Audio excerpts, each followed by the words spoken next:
ठीक करा लो, बैठ ठीक करा, फर्नीचर मरम्मत करा।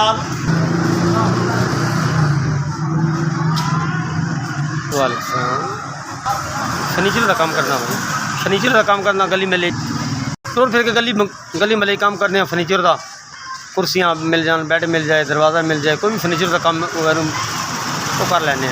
को नहीं दुकान कितों बना, कोई कोई पैसा टका हो तो दुकान बनाओ। मुश्किल ना बच्चों का टाइम पास होंगे, कभी 500 बन गया, कभी 700 बन गया, कभी अज सुबह का 150 रुपये लिया, सुबह 7 बजे घरों निकलिया, हूँ तक 150 रुपये लिया बस। रोज़ धोने निकाले ना, शुक्र तो नहीं हो सकती, अल्लाह से शुक्र अदा कर सकते हैं और की कर सकते हैं।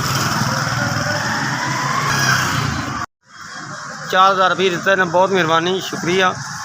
मदद की 4000 रुपये की, मैं उन्होंने बहुत शुक्रिया अदा करना। अल्लाह ताला उन्होंने किसी चीज़ की कमी ना दे, अल्लाह उन्होंने मुश्किल आसान करे, अल्लाह उन्होंने बच्चों का रहम करे। असी दुआ ही कर सकते हैं तो खुश हाँ, अल्लाह बच्चों की रोटी दी तो मैं खुश हाँ।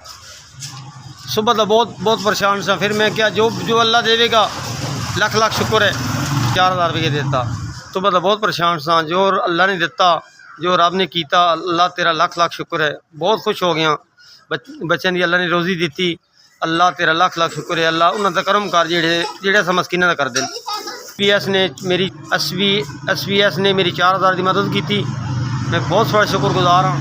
अल्लाह थोड़ा रहम करे।